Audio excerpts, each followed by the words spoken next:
en la cultura. De Veracruz para el mundo.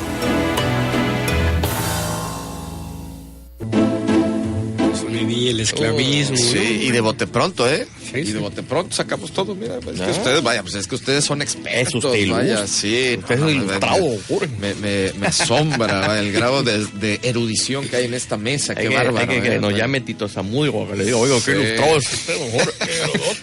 Herodotos, vaya. Ahorita Vamos a hablar de ese tema. Pues. Bueno, a ver, ya, sí, vienes de libros, maestro Garrido. Sí.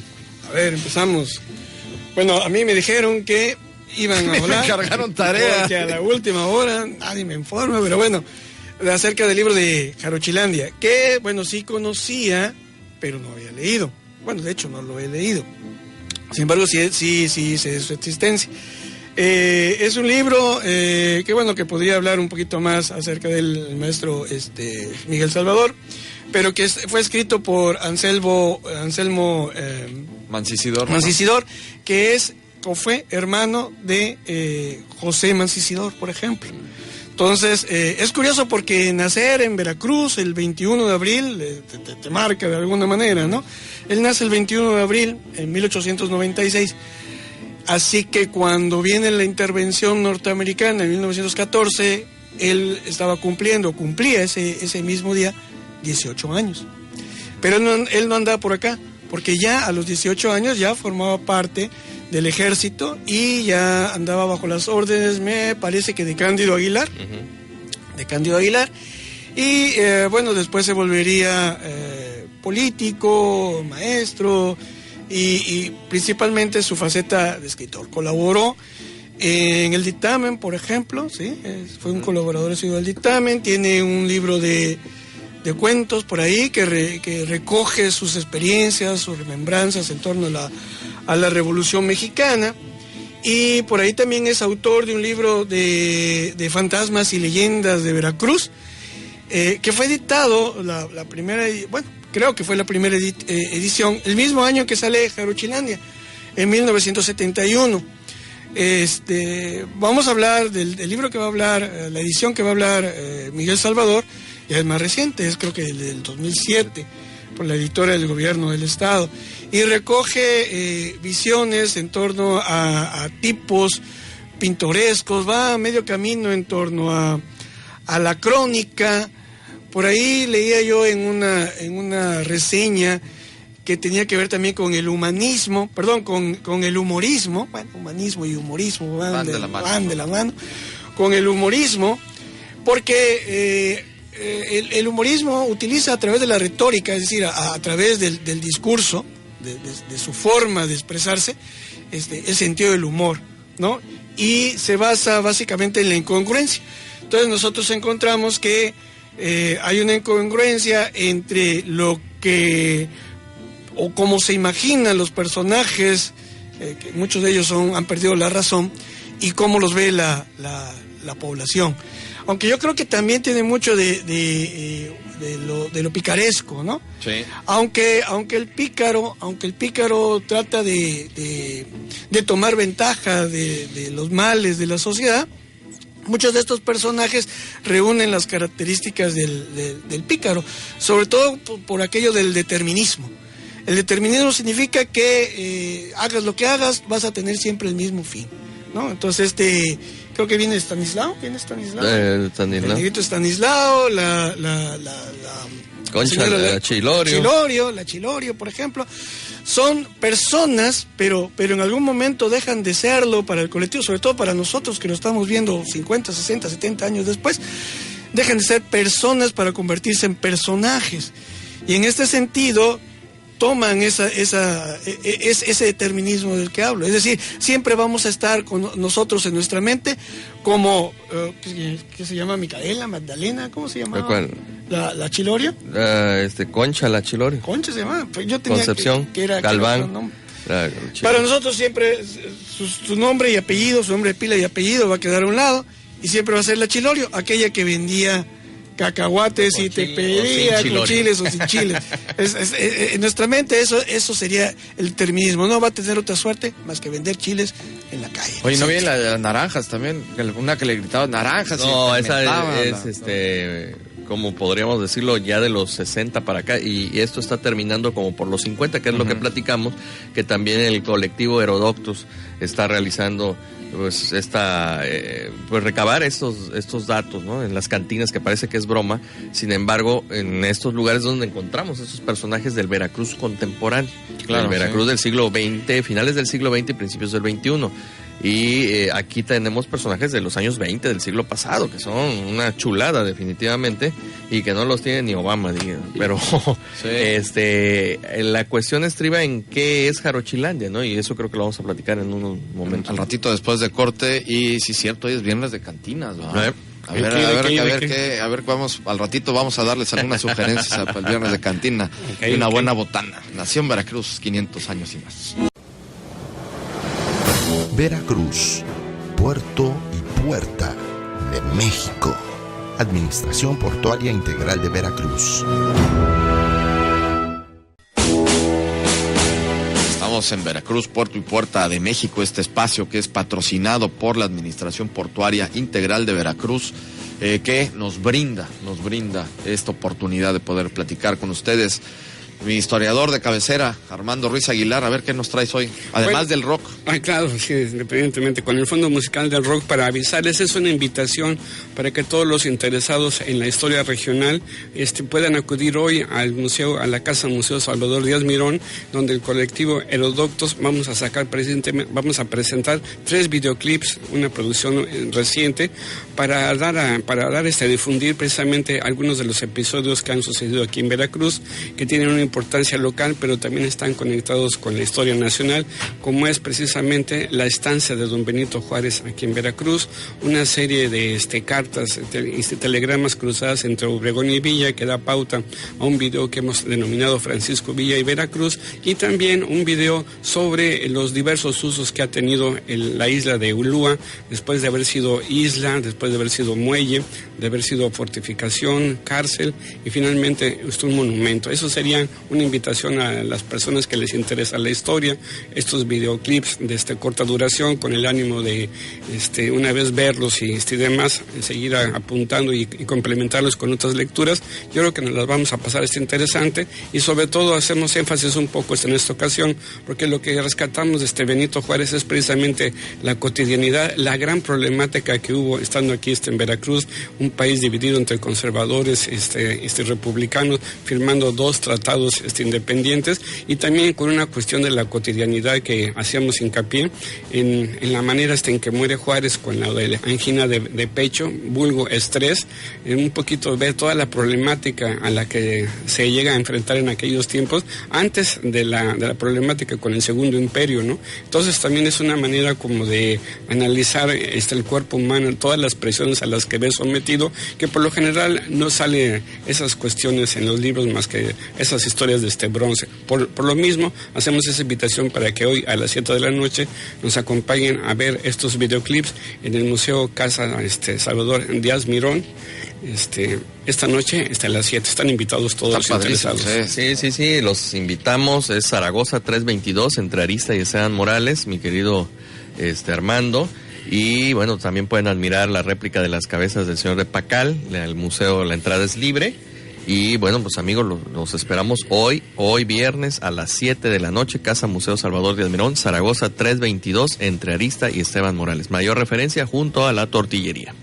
Sí, porque si vas por las tortillas, además vamos a dar una... Oye, bueno, a ver, estabas diciendo lo de la angina de pecho de Juárez, y de hecho es lo que lo hace héroe nacional. Es una cosa interesante. Si no hubiera sido otro dictador, güey, ¿no? Claro. El poder no lo iba a soltar jamás. Así es. No lo iba a soltar. Está ese problema con Sebastián Lerdo de Tejada, y por supuesto la insurrección de Díaz, que le falla precisamente a la muerte de Juárez. Ahí se le ceba, ¿no? Se acaba la bandera, sí, claro. No, es muy interesante, es un tema que también hay que tratar. Esas son las curiosidades, y también un poquito, como decíamos en días pasados con la maestra Ruth, ¿no? Hay que ver otras partes de esa historia, ¿no?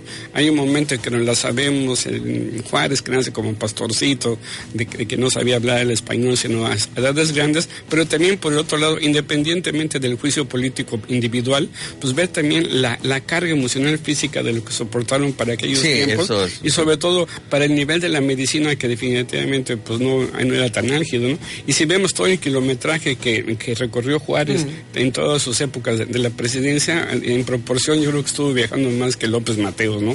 Pero digamos, es otra manera de ver cómo llevaba las riendas de un país en situaciones verdaderamente adversas, y creo que en ese momento, independientemente, insisto, del pensamiento que se tenga uno hacia el personaje, la carga de las presiones nacionales e internacionales, pues son verdaderamente así de considerar para hacer un análisis más objetivo de la figura y la labor pública de Benito Juárez. Que muere a los 66 años, lo cual no es una edad... No estaba viejo, no estaba viejo, pero definitivamente lo que dice Armando es muy cierto. O sea, un hombre sometido a tal estrés durante tanto tiempo, pues realmente es digno de admiración y de estudio en esa parte, que corresponde a que llega un momento en que el cuerpo no responde. Créemelo, ahorita actualmente le llaman también aneurismas, ¿no? Ajá, se revienta, te truenas. Hay que recordarles que estamos en redes sociales, estamos en Facebook Live, estamos transmitiendo en Facebook Live, les saludamos a todos los amigos que nos están viendo por redes sociales, estamos en Twitter también, @Nación Veracruz, y sobre todo también consulten nuestra página www.nacionveracruz500.mx, donde van a encontrar toda esta información. Y saludamos a nuestro gran amigo Abraham González, nos está viendo precisamente por Facebook Live. Y te manda esta pregunta, Armando, dice, inicio el rock, dice, ¿quién fue la primera persona que tocó rock? ¿Cuándo inicia el rock? Bueno, está muy bien. Yo digo que los padres putativos del rock en lo musical y en la letra son Willie Dixon y Chuck Berry. Ya, por ejemplo, personajes como Elvis Presley van a darle un auge ya espectacular, comercial, pero si nos vamos a la parte musical y demás, porque el rock definitivamente sus orígenes, aunque sí tiene algo de country, viene básicamente del blues. Para mí, ¿no? yo diría que tenemos que ver el origen del rock ya como lo conocemos con Willie Dixon, Chuck Berry, y también con la guitarra eléctrica, ¿no? Son como los elementos para ya tener ese reconocimiento, y sobre todo porque básicamente van a ser en el 54, el rock, año en que nace su servidor, y ya esto hay que tenerlo muy presente, todos los que nacimos en el 57, en 54, somos una generación afortunada. Y qué bueno que hagan esas preguntas y demás, porque digo, independientemente de que es un fenómeno sajón en origen de los Estados Unidos, pues sí llegó a marcar toda una generación en los que éramos jóvenes en todo el mundo, en aquellos años, en los 60 y en los 70. No, y sobre todo, cómo ha ido diversificándose, ¿no? En distintos géneros, el propio rock en distintos géneros, como el rock progresivo, ¿no? Luego en los 60 la psicodelia, el metal, el punk, ¿no? De los 70s, ¿no? Que nace en Inglaterra como un movimiento contestatario. Claro, ya después el heavy metal que emana precisamente de el rock progresivo, ¿no? Con King Crimson, ¿no? En su momento también grupo inglés, y bueno, pues de allá, exactamente, Emerson, Lake and Palmer, Yes, ¿no? UK, y bueno, y ya después, no, pero eso ya es después, y ya luego Pink Floyd, pues claro, ellos Pink marcan Floyd, no, es lo mejor que hay, estos es otra cosa. Led Zeppelin también. Led Zeppelin son los padres ya del heavy metal, ¿no? De todos, Black Sabbath, todo eso. Ahí también hay una cosa muy interesante, porque Deep Purple y Zeppelin van a generar un ritmo, una escuela en la que primero es la música y luego se va a denominar el heavy metal, ¿no? Aquí es muy curioso que semánticamente hasta después se va a dar ese término a lo que tocaban era simplemente el rock. Y más que el rock, independientemente, también había que ver algo que va junto con pegado, la balada pop, ¿no? Cuando vemos los Billboard, toda la música que escuchaba en aquella época, el rock era básicamente varonil, y las mujeres, nuestras hermanas, pues escuchaban otras cosas, ¿no? Camilo Sexto, los Osmond y demás, ¿no? O sea, había una oferta muy grande, y en los 70s también, por ejemplo, recordamos aquí en México que había buen jazz, buen rock, y también la trova, ¿no? Creo que fueron épocas muy interesantes en que hubo una gran variedad de temas, de géneros musicales o demás, pero el rock sí llegó marcar así en la globalización un gran gusto generalizado, y yo creo que desde ahí también había que analizar eso, porque los que fuimos jóvenes tanto en Asia, en África, en América Latina, en Europa, fuimos al mismo tiempo partícipes de ese gusto musical que fue el rock. Y fue un momento de ruptura, y bueno, aquí en México coincide también con otra serie de movimientos. Me estaba yo acordando, hablando de esto, de la ruptura y todo esto, de Cuevas. También hace poco acaba de morir José Luis Cuevas. Coincide en tiempos, y su ruptura con el muralismo, por ejemplo, ¿no? Entonces el rock sirve también como música de fondo a todos estos movimientos, a todas estas manifestaciones, en donde Cuevas dice, ¿saben qué? El muralismo mexicano actual es ramplón y cursi, ¿no? Y hay que romper con él. Y vemos las figuras de Cuevas, y son otra cosa, ¿no? Sí, y tiene toda la razón. Y aquí lo que me gustaría también hacer este cierre, ¿no? Con eso que estamos platicando, el rock como movimiento cultural, ¿no? Muchas veces contracultural, ¿no? En muchos aspectos. El punk de los 70s, por ejemplo, en Inglaterra fue un movimiento contracultural. Pero como movimiento cultural tiene que ver mucho con lo que hablamos del viernes de cantina. Y este viernes de cantina no es otra cosa más que lo que ustedes están haciendo, armando, documentando históricamente lo que significa una cantina en México, ¿no? Claro. Todo lo que conlleva esto, no es incitar al vicio, ni mucho menos, es simplemente lo que representa, así como el rock representa un movimiento cultural, una cantina también representa un aspecto cultural de los mexicanos.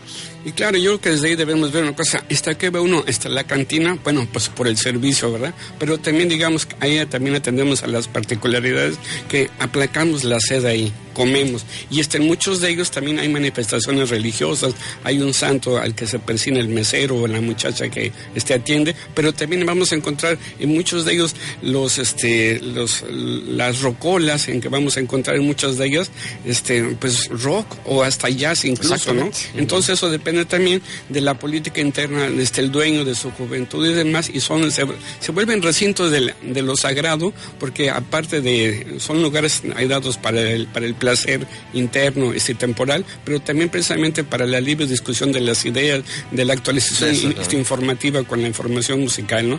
Yo creo que somos lúdicos, lo que vamos a atender a estar en las mejores circunstancias, y el rock como un género musical nos permite acercarnos cuando no hay un tema de plática, o sabemos que hay una adversidad porque tú le vas a la América, que hay en Guadalajara. El rock unifica los criterios para iniciar una buena charla, ¿no? Ahí está Jacome, que aprende el rock para que ya... Bueno, e incluso me atrevo a decir que también se puede decir que es como un contenedor de emociones, ¿no? Claro, sí, en la cantina precisamente. Y contrario a lo que todo el mundo piensa, que pudiera ser un lugar en donde se agarran a golpes, los varones y todo esto, yo creo que es un ejercicio de tolerancia, ¿no? Yo recuerdo un amigo que iba a una cantina aquí por el Parque Zamora. Ahí el primo de un amigo. El primo de un amigo. Sí.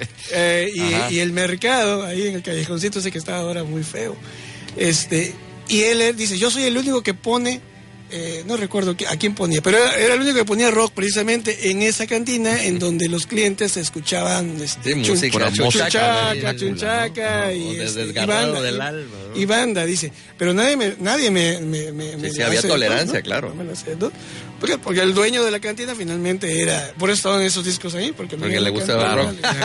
Incluso hay camaradería, ¿no? Sí. ¿no? Generalmente van los mismos, ¿no? Y pues ya todo se lleva, ¿no?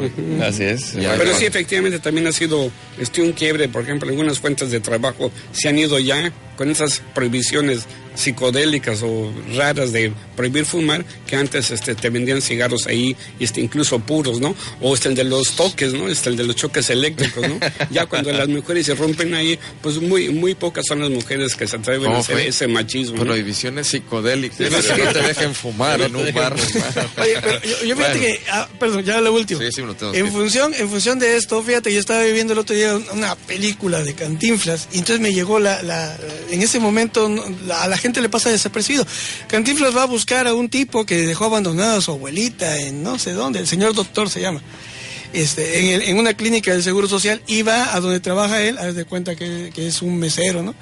En un hoyo fun, creo que es un hoyo fun, y entonces no están haciendo nada, están tomando, y de repente llega la policía y los apaña a todos, y no estaban haciendo nada. Entonces a la gente pasa por alto el hecho de por qué se los llevan, ¿no? Sí, claro. Sí, pues es parte de todo este acervo cultural que tenemos como mexicanos, del ¿no? anecdotario que nos unifica, ¿no? Porque creo que todos estamos en condiciones de ponderar nuestras cantinas, vengamos de donde vengamos, ¿no? Yo creo que un encuentro nacional parroquiano podemos quedarnos un buen rato platicando las vicisitudes de Veracruz, el DF. Te creo que no, olvídate. Sí, bueno, ya. Es el gran... Ya nos vamos, porque si no lo van a decir que aquí estamos incitando a cosas que no deben de ser. Nos vamos, como siempre. Muchísimas gracias a todos ustedes que están y sobre todo que vienen aquí con nosotros, nuestro historiador de cabecera del Centro INA Veracruz, Armando Ruiz Aguilar. Muchísimas gracias. Al contrario, es un buen día, pásensela bien todos. Mi maestro Jesús Garrido. Pues aquí andamos, no sé, propongo para la siguiente semana, ya que mencionamos a José Mancisidor y su novela Ciudad Roja, que tiene que ver con el movimiento inquilinario, ¿no? Bueno, está bueno sí platicar, ¿no? Y aparte que Miguel es avesado en esos temas, ¿no? Era un proal y víctimas del 5 y 6 de julio, Así ¿no? es. De 1922. Así es, mira, ya ves, ya me lo aprendí. Muy bien, muy bien. Miguel Salvador Rodríguez Azueta. Nos escuchamos el lunes. Muchas gracias. Cadena Más Latina, Funda Crover, Centro INA Veracruz y Administración Portuaria Integral de Veracruz presentaron Nación Veracruz, 500 años y más. Hasta la próxima.